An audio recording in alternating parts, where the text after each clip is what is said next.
देखा हो रोज दाल भात जहिया से आइल बन दाल भात चोखा सब्जी बनावत जा दिमागे हमार खराब भइल बाटे। एगो छोटकी भौजाई बिया एगो बड़की बिया तनियो से कनी के बुझाता हो हां कि ननद आइल बिया तनी और दिन में आवत रही त बनावत रहीसन मुर्गा है अंडा है कभी कभी गोड़ी बनावत रहीसन लेके अब की बेर आइल बिने त बुझाता कि कनी के भातार के पॉकेट में नु मुष्टि बिया गइल बिया तैसे एको दिन हमरा के ना मुर्गा ना मछरी कुछो ना खेलीसन हमर मन नहीं खेलागत। हां आधा नहाय आइल बइन तका आदमी नहाय है ना धोय है ना जई है ना अभी खाई बा शाम के नहा ले जहू कहि त अहिया जानू कहे खाती भौजी ओरी बड़की माई आई भौजी आई चाची आई कहिया सन नहा धोआ के अपन बैग में सामान सरिया ये ले बनी। हां चल एकरा के उठो करके ले जाई चलो होती कर आई काजी आई का कोरा तनी रौरा देख हमर जातरा मत बिगाड़ का जतरा बिगाड़ तनी रौवा जतरा रौरा के बिगाड़ तनी आदरा ने हाय बनी रौरा के जतरा हम बिगाड़ तनी कहीं ना है मछरी खा के आदरा ने हाय जैम जी का कहे के मन बाकी आदरा ना हाय आइल बनी त खइले बिना मर जाई। हां रौवा बाल चार गो बाल बच्चा के मातारी होली लेकिन रौर बुद्धि ना भइल ना ऐसे ही करे के चाहिए। आय अपना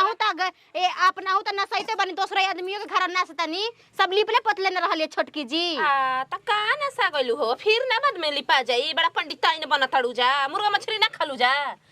आदमी खालन काहे नहीं लेकिन शामे के ना निकले के बा जब रवा जाना तनी की गाड़ी 3 बजे से खुल जाई त कब फिर से लिपी नहाई धोवाई। हां उतना दिन खइलू जा त लिपला हुनु। हां आ फिर अभी हम खा लेता नहीं आसान के लिप दिहा जा सब छुआ छू है ना आज मछरी आदमी इहाँ छू छा के आ जइहन आदरा ने है ना ए हमर भैया जब ऐसे ही करे तो अपने घर से काहे नहीं ह काहे खाती घर से तोहरे का घर है जी हां काहे नहीं रोबर जेट कहां जी कुरु कुरु करत जा और जेठ मर जेठ हमारा भी नहीं खे ई सब लेना देना करे के जाई काहे अभी और माई रहती जिंदा मम्मी जी ना तब रौरा के था पता लगा देले रहती वो बुढ़िया रही तू तही घर समझ जाई कइले बाड़ू जा छुआ छूत भैया मर गेलन त नहाए के बाबा मर गेलन त नहाए के बाद तीर्थ पर जाए के बाद धाम पर जाए के बाद ई सब करते ना रहे हम ना रही। आ माई हमर जात रहे उन्हें हम लुका के अंडा खा लेत रही त का हो जाई बड़ी नाम के काम करता यही से तही का बिल्डिंग पर बिल्डिंग ठोका गइल बाटे यही चलते घर में भरभोस्ट आदमी करियन आ सोचिहन कि आगे में बढ़ी त आगे में वो आदमी कभी ना बढ़ेलन त तार ठीक ना तू बढ़त नु हां यार के लोग बढ़त नु का मतलब बढ़ ना बढ़ी नहीं तो उहे कहत नि कि का बढ़े देवतानी बताई ना रो बढ़ना न काहे हम जी। अच्छा ई बतावा तू भौजाई लगबू अपना माने तू हरा विचार में आइल ह दोनों तीनों जनी के कहता नहीं अच्छा भैयावनो के कहता कि बहिनिया आइल बिया तनी एको दिन एकरा के चटक मटक बना के खिया दी सबन के मेहर मौगा त हो गइल बड़ा सन सब मेहरानू के आंख फूट गइल बा कि ननद आइल बिया बहिन आई त तड़े बना के देबी चटक मटक खिया दी ह। अच्छा रवा चटक मटक खाए के मन करत रहे त रवा आदरा नेहा के चले आईती रवा के ना बनाईती तब ना हम गलती कहती जी हम बेजाय हम कहती। हां जब रवा सफर कैल बनी के हम आदरा नहाय जातनी त आदरा भी नहाई रहू नहीं खितला से मुर्गा मछली खा के सब एथी कर देनी ह सत्यानाश कर देनी ह। हां गंगा जी के लुगा चढ़ावेला रहे आदरे में हमरा अब सब ना सही ना गइल चुप रह का चुप रह बोला मत कहती ना चुप रह। हां त रवा दादी हम आइया के आइल ही बानी त रेती ना करम बाप रे बाप का तना बोला तड़ी हो हमार दिमाग तो ऐसे भेजा गरम कर देला सब यहाँ होने अभी सोचनी है कि जाके जल्दी आगे सुलगा के अपन छान उनके पहले 8 गो छानल खाइमी त जतरे हमर बिगाड़ देला से आए आदमी आदरा ना है जाता त के ना खा के जाला हो के ना खा के जाला ऊपर लिखित बा कर दे हिया पर कि हम मछली मुर्गा नहीं खा के आइले। हां छुआ या छूत कर तड़ी नहाए में धोई में होने चल देम नहाए कुरु कुरु कुरु कुरु कुरु कुरु कर तड़ी जा। हां अपन सब तैयारी कइए ले बानी चली हो ए जगह रख के जा तनी पहले उठू करे पियाजिया मरचैया ले के जगह काट के अपन तड़ के बनाई आलू आ बैगन के काला की कहतनी दीदी जी सब्जी बनावे के तो हम कहनी कि दीदी जी बाप के आ सब्जी बना देते हैं चटक मटक करके खा के चल जाए के आ उसे घरी मान दो के आ चूल्हा वाला लिप उप के आ पूरी तन की छान देव आ छान के लेके चल जाए जी कुछ कुछ बना के तबे आदमी न हन त का खइहन नहीं दादा भूख लग जाला ऐसे परसल से हमरा माई और गइली सन त कहते सन के ए बच्चिया बहुते दूर बाटे जाए में थक जाता व ना चली जल्दी दी क के आ दीदी जी लिप पोछ देनी कि का कोई हम त आगन वाली लिप देनी बाहर कहत रही लिप में का बनावत हो हां का बनता आलू बाप के सब्जी बना देता नहीं तबे ना खा के लगले जाए कि अब सांझ के निकले के अभी खाए के या तब बनाई बुझ अभी ले जाए खातिर। हां पागल चल यही तरह जाई बताई अब ओ जगह खाली एक बेरा तक खा के हो जा गईनी नु आपके काला के फिर ओ जगह नहाइनी धोवनी अपन पूजा पाठ कइने फिर भूख लगी त का करम तो ओइजे खाए के बनल जब हेजा का खइबू जे तनी खाली पेट जइबू न हइबू धइबू गंगा जी के पूजा करबू त तनी फल बढ़िया मिले खा के जइबू त का के सोची हम चल रहे दी हमार लइका पिया के बटे तरह हमार तबीयत खराब हो जाई हम अपन खाओ के जाई एजा से तब तो कब हम पैदल उतना दूर जइबू ना करम समझ जो हम रेखा घाट पर उतर के जाए पर 1 किलोमीटर है तने तो पैदल समझ जा सही में काजी ना तो बुझे त गाड़ी का भिरिया चल जी उतना जाम लागल बानू तू ही एगो जा तू ना है कि पूरा ही जवारे जाता है चली ना आदमी खा पी के जई हन उतर के टना टना आदमी रही हन समझ गनी अब बिना खइले जाए के ना त लुरुआ पुटुआ के जाए के सांझ के जानता नी लीप के पोत देले बानी का नामा खाली चूल्हा सब में अथुका के झूठ खटार ना होई ओई पे तन के कुछ छान देवा जी आ छान के बहान के लेके चल कनी गाड़िया क देले बानी कि नइकिया गाड़ी हो गेल बियाई क देले बानी हां अपना का बने बिसन जाए उजे खाए खातिर देख कि हमारा तो विचार बाटे ना दीदी जी से कहती ना कि ए दीदी जी पूरी और कुछ छान देती जा पूरी हमार खाना बने हमार के गानी थी खास्ता बना दिए पर सब बुझाई खास्ता आ तू नहीं केनु का चीनी अच्छा आई ना चीनी हम ले आ देते हैं हमसे जानी के इतने में तनी फरिया जाई यार हुआ दम से अथु करे लगनी देख ले कॉलेज में पैसा देम नु तो पैसा हमारे के दी है नु फिर हम मिली महीना तो तोरा के दे देब इना तो ये हाला गुला मत कर लगे सब कोई के सामने अच्छा जोर पहुई बाटे हां तो जौन बात ओसे का वही में हमरो के दिए खर्चा बर्चा नहीं क्यों जाए तो कितना खर्चा बाटे खाली गुटका के 10 रुपया लगबे करेला तू नु खूब गुटका पाना देखा तू मारा मुंह पर भी नु कुल का गोल तार निकल जे जाने तू तो लेके आवत चीनी बना दी हमरे के ना खाली दोस्त प्रेम के साथे रह के यहां का बह गेल बन देख 5000 रुपया बा हो देदा ओकरा में आदमी तीरी ता जे है नहाए तो टेम्पो वाला के भाड़ा द फिर लइका फेका को में सामान बेचाला खिलावना त में द कहां बजा हो हाय के कहला हा हो हाय प्याज हाय लहसुन ई सब टमाटर हम नु खरीद के लाइल बानी मनपुआ से मंगइल हनी हां ई के कहला चिरे के आ सब्जी बनाता है चिरे तलु जाके आधा हमरा के मछरिया दीही खा के चलो जी लगल है कहां चलम जी नहाए तो अदर नहाए जाए के बता के ना जाई हम पहले खाइम बनाइम तब ओकरा बाद में जाई मछरी धो देनी आई हे रामा का हो काहे उठो करताड़ू हां अभी धो के ताइल हनी अभी बनावे के बा खाए के बाटे छू देनी नु त का हो अरे के कहले हम मछली लावे के जी कितना रुपया पहले पाप वाला काम कर देनी अच्छा सब दिन में खात रहू जा ठीक रहे हां आज बड़ी देवता बनताड़ू जाना 9-5 त तुनिए जानी में बा 76 ऐसन पाठ पढ़तौ जा कैसे रे मतलब बोले नी तो ओ दिन में का कहला कुछ पूजा पाठ ला आदमी ना नु जात रहन नहाए आज जाता नहाए हाय के कहला कि लिप पोत देनी सब चीज आ वो चल देनी मछली बनावे कामना किताब में लिखल बा कि देवी देवता भी जाई जाला त सब के हरी आदमी जालन मांसाहारी ना जालन खा पी के ना जालन अरे खा ल नहा ल धोवा ल चल जा हां जाई उन्हें गंगे में डुबा दी हनु रवे के तब ठंडा जीव रहू हाय देखत हो कि ना मारा में जिगवे ने त पाइटे में सुसु कर देब अभी नहीं खुजानत हमरा के हाँ सरपलू त गंगे जी कहले बड़ी कि अपन दर्शन बढ़िया से क के आईनी तब हमरा के जीवा पूजा पाठ क के दर्शन बढ़िया से क देनी छू देलू तभी हमर मछरी जरी की का होई अभी ई हम सोचतनी आई हे राम घर में धइले बा कूट फुतिंग कनी जानी के अली पल पोदल पूरा हमरा के लागत न कि घर में कोई देखले नहीं खेचा हत जब से मछरी मंगइले में न तब से हो बड़ी दबिला उ कबे के हबड़ाइल बड़ी मछरी ला देनी मछरी ला देनी बाप रे बाप जी तरह के नी माने पतिया ना कहा त हमनी के खराब कहते जा छो दे मागाना में त ऐसे मछरिया रही एको हम से दम उड़ जाई बुझे कि स्प्रिंग ऐसन कहीं चल गइल आजकल कोई खाला जी रे ऐसन बात बतन जे गांव टोला में जाके कोई से पूछवा के तन कि आइम त रवा मुहा पर सब कोई थुक थुक करी हम मरम त हमरा के गांव टोला हमरा के जिया दही हां कि हम अपना विचार से चलम ई बतावा हां अपन विचार करवाव तड़ी तनी सोच समझ के हमरा भी बोला जा जन कहत ई चुपचाप कर जा त जाई गांव टोला हमरा वा पूछी मुहा पर और थुक देते संगे न नचता ना ठंडा ये जानी बतावा आदमी सोचल कि लीपा पोत के तर की चाली की कहला कि सब कोई जाता गांव टोला आदर आदमी नहा लिहन आएंगे का नष्ट पहले कह देनी मुर्गा मछली लाके 4-5 दिन ना खोती त नहीं का पेट भरत मर जाती है के ई मरद के तनिको नहीं खे बुझात कि का करी का के कहां गोइल बने ई नहीं के तनी घरे चली भर दिन बहरी निकल रम घूमत रम आ एके बार सांझी खने आइम दा हमरा पगला के रखत तू आवत तब उहा का बतावत नहीं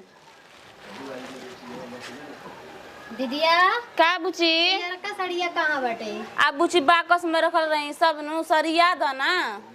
बकस हम देखनी है पियर का सड़िया नहीं मिलता है आ सब तैयारी क के हमनियो को चलल जाई जाए के भाई बेरा हो गल सब ना तैयारी कर तो कैसे जायल जाइए सब छूटे के ना चाहे सामान सब सामान रखा आ गए तू सड़िया नहीं मिलत है। तू अपन कपड़ा रखलू है हम अपन सब रख ले बनी। रख लेल बड़ू ना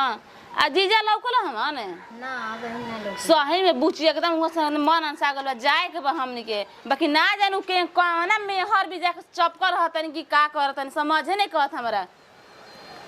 खाना ना खिलौने सुबेरे ना खाना नहीं खाते गए। एबर आवत हैं तब सब तीनिया खाते खात हो हमरा सब पता का हो चलता का परपरा तड़ू बिना मतलब के का पर तनी कहां करे सुबर से जी अरे गई रही सामान बाजारे नु सामान लगा देखो पता लिया इलन खाए खाती हो जी ना हो जी पत्तल नहीं खाए खाती ना एक बहाना बनाती है मेरा भी तो तब का तोरा के पतल लेके नहीं तो पटर लेके आई पटल हम देखाई पटल है जाए के बउए नहाए खाती यार बुझात नहीं तनी को अरे रेडी हो गेलू सामान उमान सराया गेलू अपन हो ध लेलू बैग में रेडी हो गनी सामान में रखा गलो और फुर्सत बा सुबह से निकलल बनी तो हम तो यही में न बेचैन बानी इतना चिल्ला तरीका पर कच कच हम मन तो करते कुठे रही धके जब देखू ना जा तड़ी कहां कुटही फुटही के बात के लागत तड़ी तो कुटही के मन करबे करला खाली आ कुटवावे के मन ना करेला खाली कुटही के मन करेला कुटवाए के तो बाहरी कुटवाते न मन जाके मुंह काला करवाते न बाहरी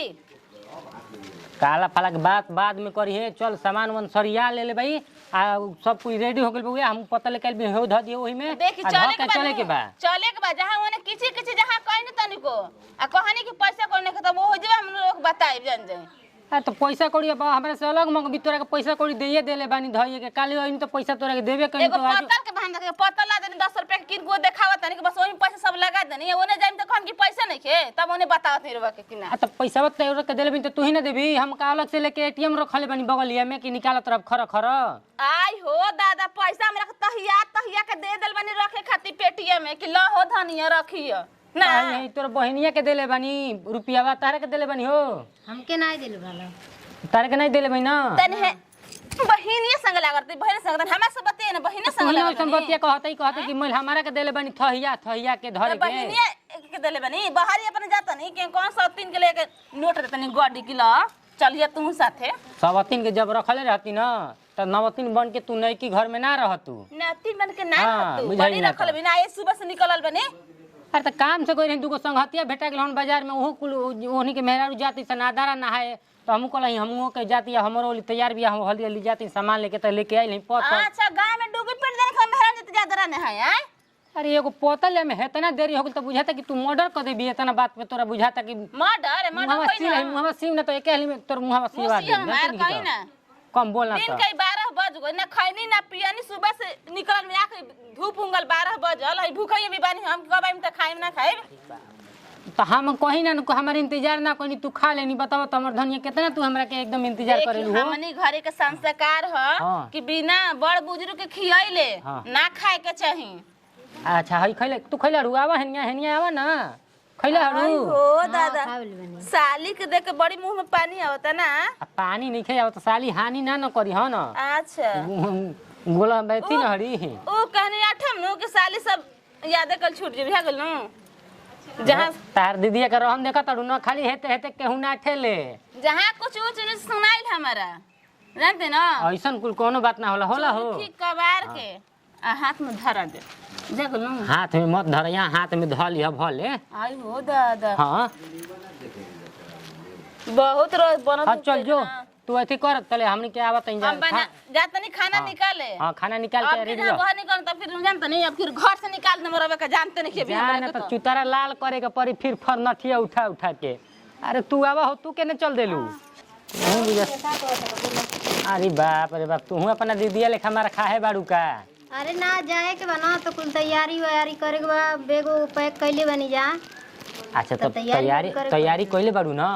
अपन हो ले लिह जींसावा जोन पहनलू जींसावा आ पियर का सूट पहनलू ना टी-शर्टवा बड़ा सहारा में खुलेला सब रख ले बनी रख ले ना आ सुनो ना कल हिने आवा हिने कल कि आधारा ना है जेबू ना तै को जे कहि ए आधारा बाबा एगो हमरो के दे द भातारा न हां हंसत तड़ू ऐसा नु तो बुझाता कि ऊपर से एकदम बर्फ गिर जाई कुरु कुरु कइले बाड़ी जा आई लड़ी हो दादा बड़की माई कहतड़ी अरे चल रे यही से तलू कबा देल हनी कि घर आंगन में जब हई कुरु कुरु करत ऐसन त उ ना कुछ कह दी हने ओ खइला के पहले बेलबा जाई आदमी नहाए हो आए बताव ओने हेता ना मीठा प्रसादी कचौड़ी मचौड़ी देखतई बनावत तड़ीसन उहे आदमी खा के रही हने हैं आधारा में आदमी मछरिए ना बनैलन त आधारा कौना काम के आदमी न हई हन धिकल हो इहो धिकत नहीं खिया जेकरो मरन वेद भइल बाटे घर आंगन में जैसे भइल बानू एकरो भइल बाटे आधारा आधारा आधारा आधारा आधारा आधारा रटली बाड़ी जा बुझा ताकि कहिया के नइखी जा खइले जनमे करम भइल बाटे छोड़ देले बाड़ी जा नइखी जा कब मीठे मछरी खइले का के रखले बाड़ी जा देखत नु बानी के लइका वाले के ना भेजी हन जा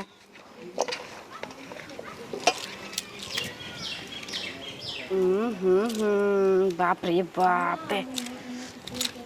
ना चल हम का करतानी जी फेंक दिया नहा धोली चली है देखी त गोड़ हाथ सब कोई रंग लेला सारा हुआ बानी तू त ऐसे नाक मुंद तड़ू की जैसे बुझाता कि तहरा मर्दा भैंस पाद देले बा ओइसे तनी लाज शरम रखी केकरा भी का बोला तनी गुब गुब बोल दे तनी एकदम से चुपचाप रह हमारा भी डिंग डांग मत कर जा ठीक नु अरे जाए के बता जा जा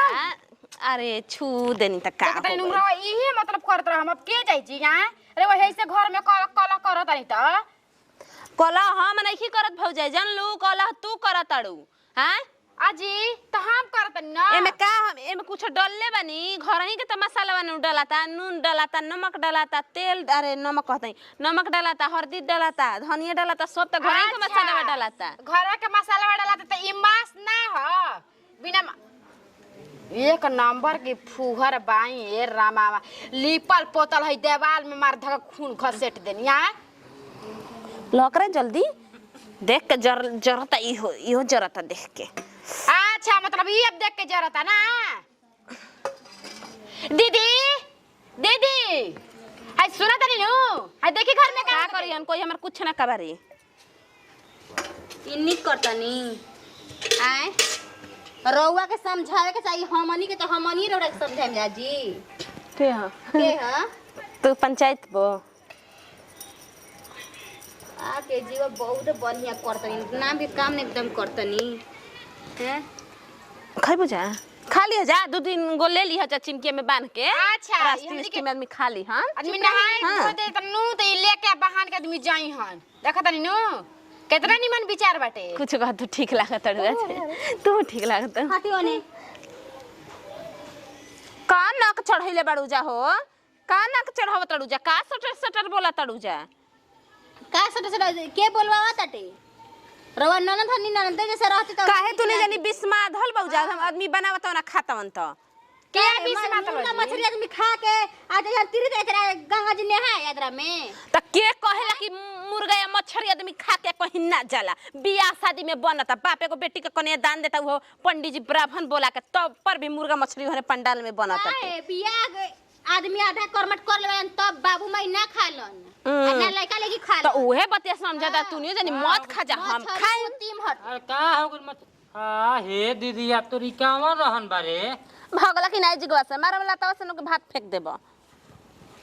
अपना मन के भइल बानी देख ली ना तुम मेहर के गुलाम होतवा आए हो मेहर के गुलाम होतवा अरे कि आदमी जात मन का करे अब तू हैया के जग में भंग करतड़ी तोरा त ऐसे ना बोले के चाहिए बहिन हनी हां ये कहीं कोखी माई में से जन्मल बन जा बहिनिया कुछ गलती करता जाए त बहिन ही आ मेहर चढ़ैले बिया कपार पर त तू ताड़ पे के बाद चढ़ गइल बड़े तो बहिनिया माने छानी पे होरा भूंजी तो ओकरा के होरा भूंजे दिहल जा भाई बताओ भूंजे दी। कि तू का करतड़ी का करे के बा भक्ति में तू शक्ति वाला काम करतड़ी कुल